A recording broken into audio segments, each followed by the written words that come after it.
Today I am going to walk you through how to use Google Sites to create either a grade level website or a school website, whatever you would like to use it for to help others navigate through your content or whatever else it may be.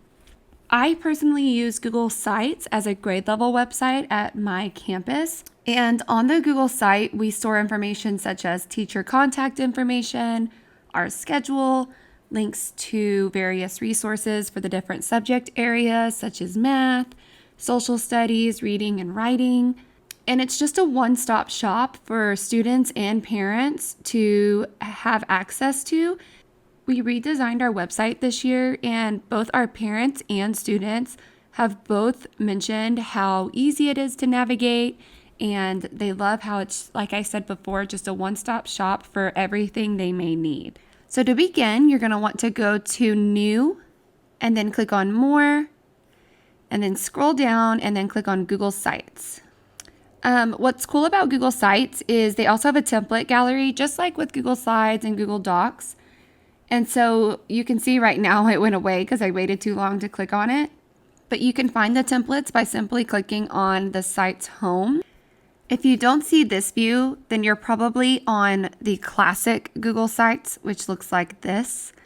They're actually going to do away with classic sites eventually. And honestly, the new Google Sites is so much easier to use and navigate. So just make sure you click on New Google Sites, and it'll take you to this homepage.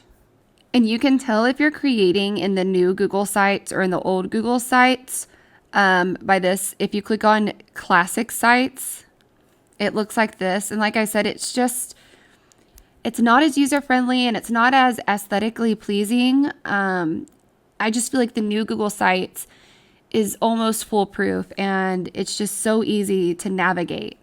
So I'm creating a practice site so you can see what the old one looks like, and that way we can compare the differences.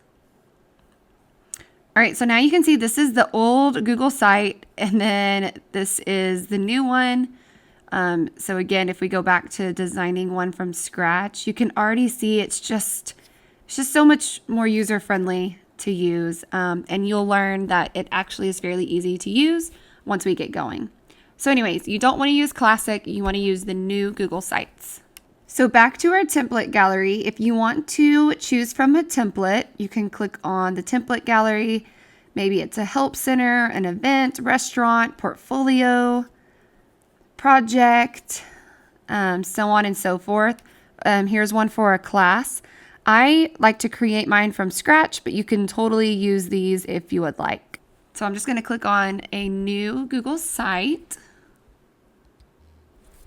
So before we start creating our Google site, I want to show you how to create a header that you could fit into this box right here. Alice Keeler is like the queen of all Google templates, and she's actually already created a header template that you can use on Google Draw. So if you just click on this link right here, a Google Draw opens up like this. And basically whatever you want to design, you'll want to design it inside of this blue square. And anything that's in the white space likely won't show up. So you can totally follow her tutorial on this, and I will also put her link to this website in the description box. So I'm actually going to design my header inside of PowerPoint, and I basically just found what this image size was, this big white square, which would be your canvas, and then I figured out what the size was of that rectangle, so I knew not to design outside of the rectangle. And the reason why I'm choosing to design inside of PowerPoint is just because I have a little bit more customization when it comes to font style. If you also want to design inside of PowerPoint, I set the page up to 10 inches by 7.5 inches. And the size of this rectangle is 10.7 inches. I just made it go off the page just so it's just a personal preference. You totally don't have to do that. You can line it up to be the edge. But the height needs to be no bigger than 3.13 inches. And then I just drag it to where the red dotted lines make a crosshair and then release my rectangle. All right, so I'm just going to design this really quickly, just adding some text to show that this is going to be our 4th grade website.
Okay, and then I'm just going to make a copy of this.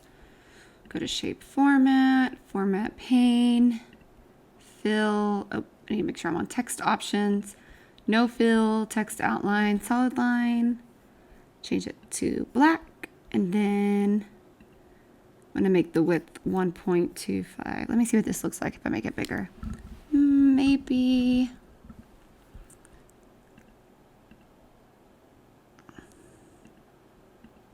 I kind of like it a little bit thicker. I never really do thick outline, so let's change it up a little, shall we? All right, then I'm just using my arrow keys to kind of nudge this outline so that way it's not perfectly aligned with everything else around it. And now I'm just going to insert some doodles using a doodle font. And I am going to be using, I'm using the font KA, You Go and Learn. I really love her little school doodles. Another one I really love is PB School Doodles.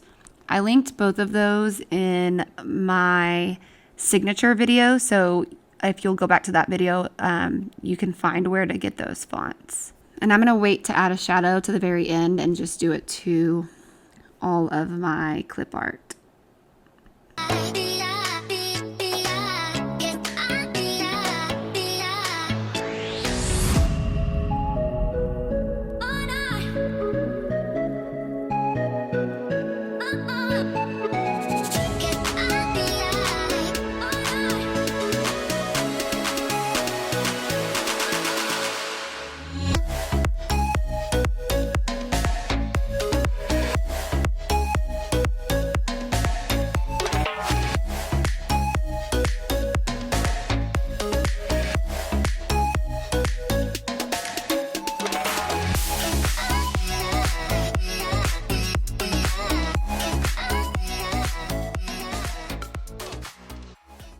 Just kind of play around with it and get it how you like it. There's no right or wrong way to do this. You know, it's just all about playing around and finding what you like.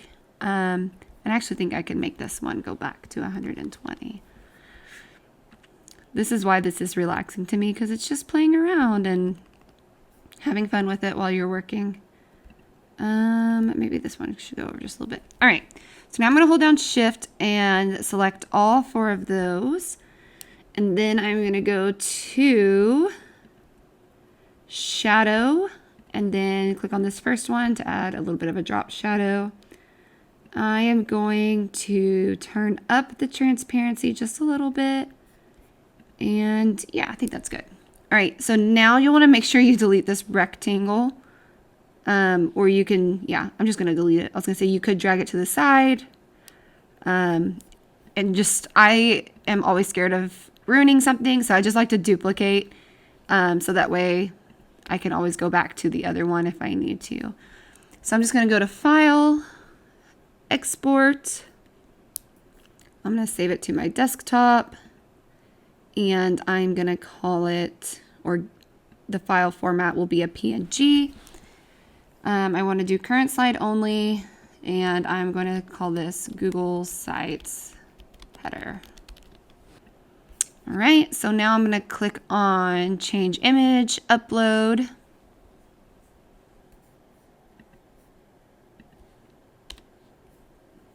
And there it is. It's so pretty. It already has text right here, but you can just delete it. And then if for some reason it's like showing up black or whatever, the readability, this is called the readability feature, you can just turn it off and it removes that adjustment. I love it. And that's just the beginning. Everything else, once you kind of do all the fun designing, everything else moves pretty quickly. So I'm going to go ahead and name this our 4th grade website. And you can even put your school name after it. I'm just going to say this School of Awesome. All right. And then you can also add it up there at the top as well. If your school has a logo, you could totally add it up there. And so what that would look like, let's say, I'm just going to create something random. All right, what I'm going to do for that little logo, and you do not have to do this. This is just me being extra. I don't know any other way. And let's do 4th again. Let's just go ahead and delete that and do it like that. There we go. Oops. No, redo. Then I need to send this to the back so I can, oh wait, it's this one. I need to send it to the back so I can manipulate the colors of these. I'm gonna do, I really like kind of the green, blue, and orange vibe. So I'm gonna do green, blue, oops, maybe the green, blue, and purple. And then I'm going to send this to the back. All right, now what I'm going to do is I am going to group those together. I am going to save that as a picture. I'm going to say Sites logo. All right, now let's go to Google Sites. I'm going to click Upload, Sites logo. All right, so now I'm going to close out of this. And so now you can see this will always pop up. If I go to Preview, you can see that that 4th grade will stay up at the top. And you'll see that more once we start designing in just a second. So I'm going to close out of the preview. And what's cool about preview, before I close out of it, you can see what it looks like on the phone or an iPad or on a large screen such as a desktop. So you can play around with these different themes and see what each of them looks like when you click on it. You can pay attention to up here where the title sort of changes and the font that's being used. And you see how this one, it adds a color up to the top. And so I'm not sure if I would want a color, or maybe if I did, maybe I want to use one of the colors that I didn't use in that logo. So maybe more of an orange. Let's see, and drag this up to make it lighter. Let's go. So maybe I wanted to do it like that. Totally up to you. Let's see. There's this one, so it adds a line right there that kind of separates the header.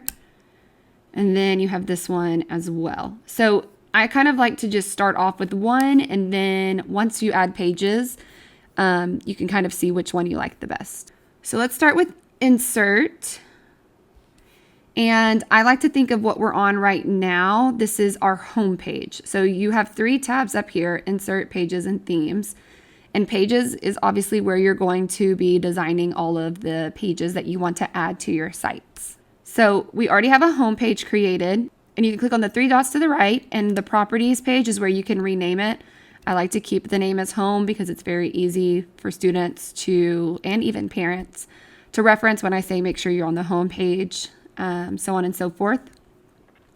You can duplicate this page, and then you can add a subpage if you would like. So I'm going to start on this page, and on the front page, the very first thing that I have on our grade level website is I have 3 links right here, but I actually have them made as buttons.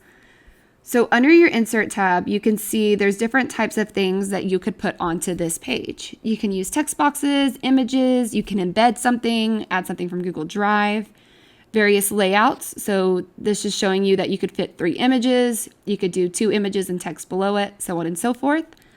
You can add collapsible text, a table of contents, a button, divider. There's so many things you can add. So I'm going to click on button.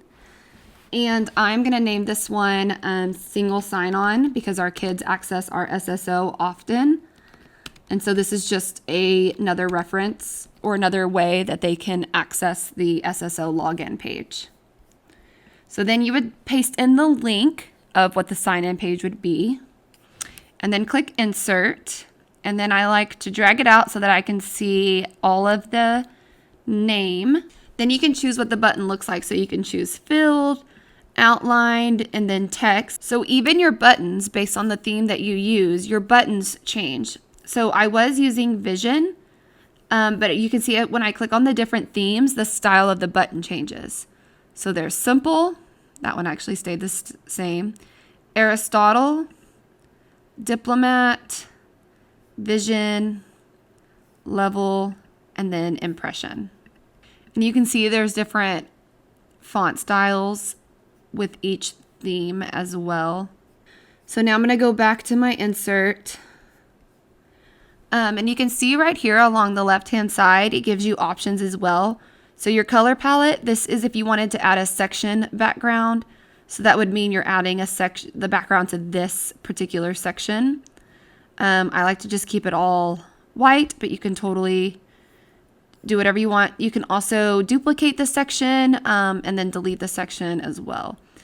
And then you can see that this turns to a 4-headed arrow, and this is just for you to be able to drag and change between the various levels that as you start creating. So I'm going to add another button, and I'm going to say our campus website, and I'm going to put the link to the campuswebsite.com. That's obviously not our real website, but I'm just putting something there for the sake of showing you. I'm going to expand it out, and then I'm just clicking and dragging and moving it up to the top so that way it's along this same section. Then I'm going to add one more, and I'm going to say 4th grade information, link.com. Insert, drag this out, and then put it up here. And then I'm a stickler for things looking the same. So I love these little lines. You see these vertical lines that pop up right here whenever you're dragging. Do you see them? What I like to do is count how many lines one is taking up and try to make them the same size. So you can see this one takes up 3 to 4 sections. So now I'm going to drag this one over here. And let's see if I were to drag this to take up. There we go. And then they add little guidelines along the bottom whenever I'm sizing it to help as well. There we go. I think those are all the same. Maybe my eyes are deceiving me. Yeah, those are all the same. So that's the first step, is just adding those important links there at the top. All right, now I like to add just a divider. So it's just a line like that. Okay, so now I like to add on this homepage information about the teachers. So I like to use this layout that has the 4 pictures and then the blurb below it. And then right here you can see it gives you an option to, once you click on it, you can then select an image or upload, so on and so forth. For the sake of this video, I'm just going to upload my picture 4 different times. So I'm just going to click on this photo. And you can see it automatically crops it to fit that size. All right, so let's say it cut the image, like maybe the head is cut out and you want to move it just a little bit. What you'll do is you'll click on it and then you'll click crop. And now you can see where part of my image down here is black and white. That's part of the image that's not showing. So I can drag it down like this. And now I have my whole head in the picture. And then just click the check mark. And so now you can see there's all of me versus the top and bottom being cut off. So I'm just going to keep going. Let's try another picture and see if it crops it correctly. Let's do this one. Yeah, that cropped it correctly. And let's do one more. Let's even it up. 2 of one, 2 of the other.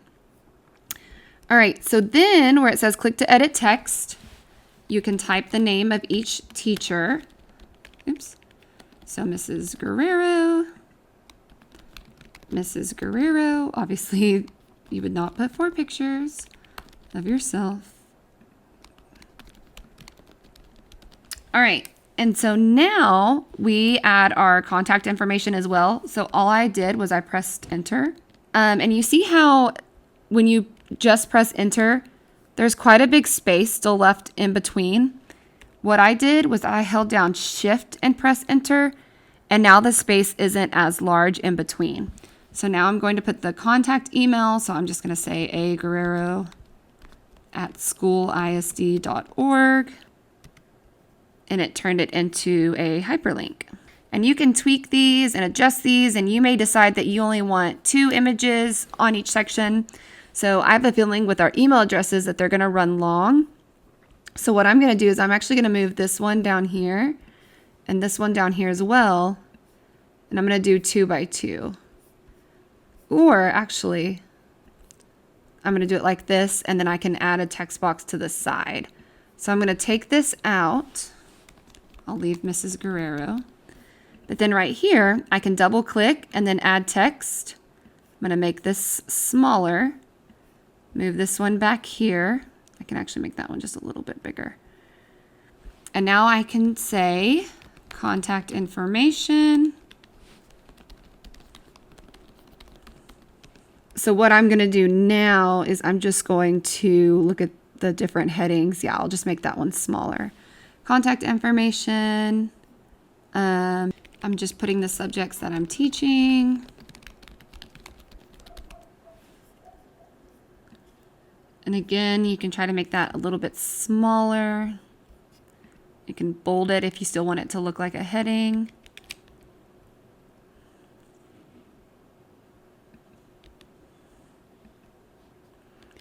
And just kind of play around with it, see how you like it. And then I'm going to add right here, switches classes with Mrs.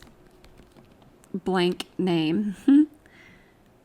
So that way they know who their child's switch teacher is. And then I'm going to put the contact information and then conference period. 2 o'clock to 2:30. Let's just put that. All right, and then I may put this, I may change that to the normal text. There we go. So it just takes some playing around and tweaking it and getting it how you like it. And then obviously it looks really clean once it all comes together.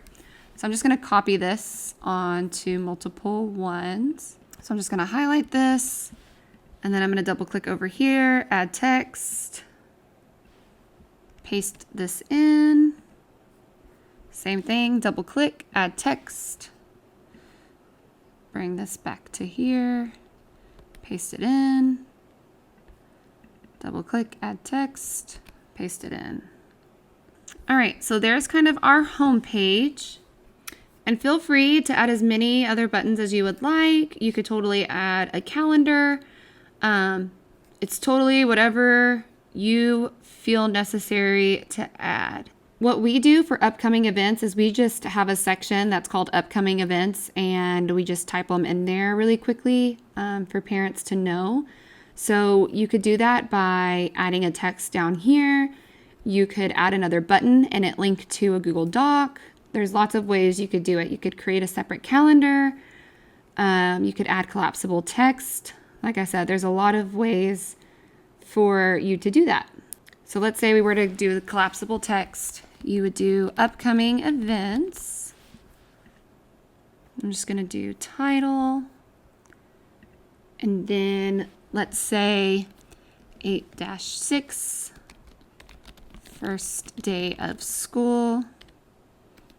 8-13, picture day, so on and so forth. And now you can see it's collapsed, so they could click on the arrow like this, so that way it's not taking up a whole bunch of space. Or you could also turn off the collapsible feature and just leave it like this. So I'm going to go to preview to show you guys what it looks like so far.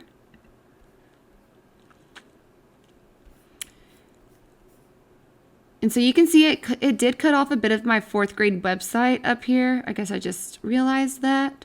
So I'm going to go back and tweak it in just a second. But now you can see there's the pictures, the buttons that stay up at the top, and then our upcoming events. What I did is I clicked on large banner. So I'm going to see what that looks like now. So that's what I'm going to do. I'm just going to leave it as a large banner so that way the entire thing shows. So this is what it would look like on a tablet. And then that's what it would look like on a phone. And I actually think I like the idea of adding a button that takes them to upcoming events rather than this being down at the bottom, because I feel like this is already a lot of information on one page and that's just kind of like a quick home page. So what I would do is I'd go to insert, button, upcoming events, and then add the link here. And then I would add it, drag it up here to the top. I'm going to place it in this same one down here. So that way it stays aligned. And I may even move it over to the middle. There we go, just like that. All right, so now we're going to insert a page. So I'm going to click on this plus button.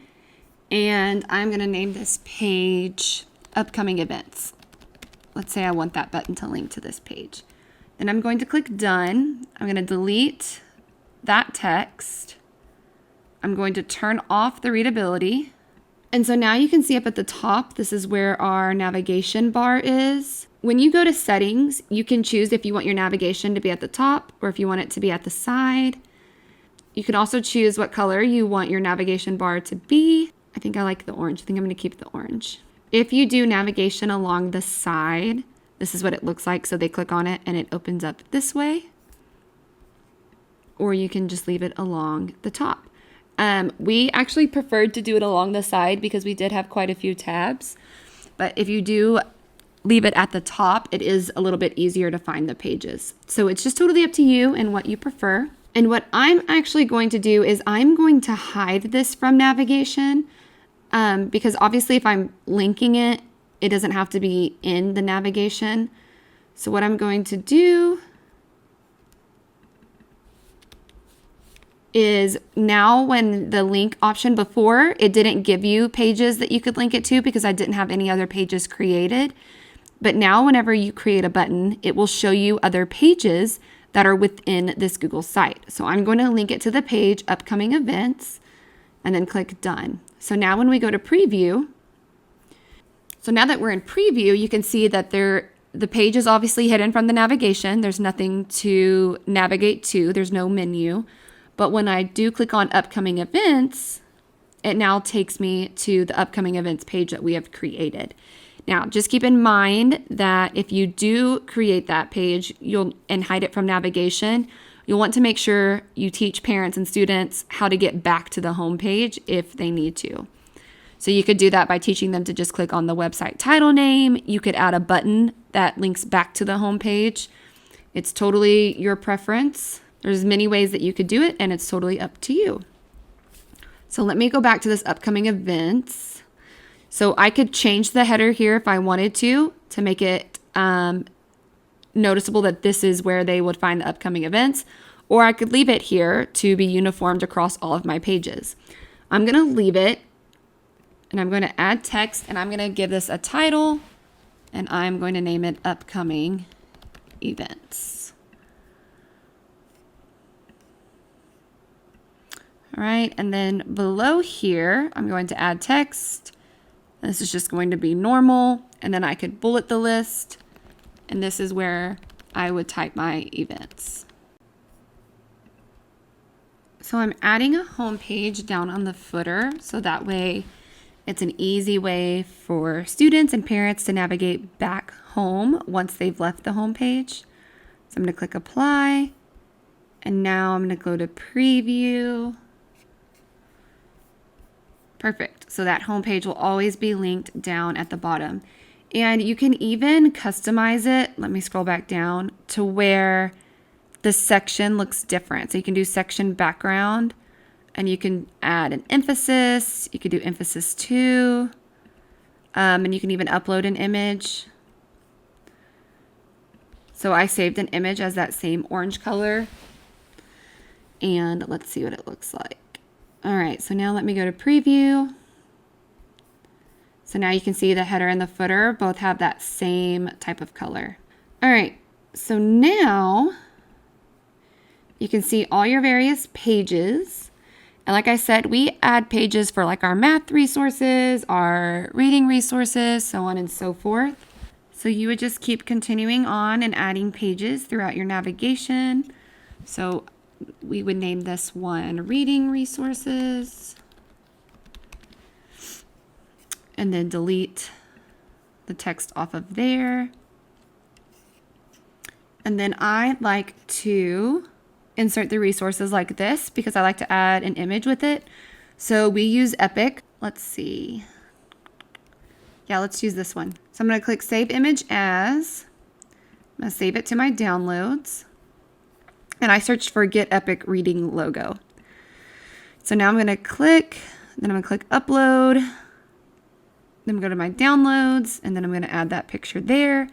And then you can add, your site code here, things like that, or the class code, I mean. So then you could add your class code. So I'm just making up one, NBV1111. And so that way when students are here, they can quickly see the class code, and you can even add the link to Epic. So getepic.com, and then you can click on Log In Students and Educators. So then you can copy that, paste it in here, click Apply. So now when they're previewing, when we click on it, it takes them right there, and then the class code obviously is right there.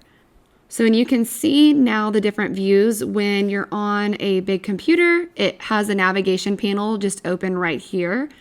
But if you're on a tablet, it turns into that sandwich bar, and that's where they would find the navigation panel, and same thing on a phone. And then I'll show you what the navigation looks like if you had it up at the top. So if we go back to the preview, you can now see the navigation is up here versus being along the side. Now, if you're on a phone, it's still going to keep it on the side. But if you're on a tablet or a laptop or a desktop, it's going to stay up here at the top. So it's totally up to you and whatever you prefer. We just had so many that it became really cluttered up here. So we preferred to keep it along the side. So whenever you're finished, you want to make sure you hit publish. If you don't click publish, the changes are still saved in your drive. They're just not viewable by students and parents and whoever has access to your link, if that makes sense. So if you forget to hit publish and you close out of this, don't panic. Everything's still saved, just like Google Docs does and Google Slides. Just know that the parents and students, whoever has that link, won't see those changes you've made. So it's really neat if you're, in the middle of working and building and things like that. You can totally still be working, and parents aren't seeing and students aren't seeing the changes that you're making simultaneously. And just like with Google Docs and Google Slides, there is a version history. So in case someone accidentally deletes something or messes something up, you can always go back to the version history and find where the error was and restore the previous version. So you can totally abbreviate it if you want. However, I find the easiest way is to just get the link and then upload it into Bitly to get a customizable link. All right, and then you can click publish. Once your website is published, you can change your settings. You can review different changes. You can view it. You can unpublish it. You can also share it with other people, and they can have access to edit this website as well. So this would be obviously perfect and ideal to share with your team members. So that way you can share the load when adding items and new information to your website. So yeah, that's the basic overview of Google Sites. And I hope that this tutorial was helpful for you. And gave you some great pointers and confidence when you start designing your own website. Thank you guys so much for watching, and I cannot wait to see the creations that you all come up with. Bye, guys!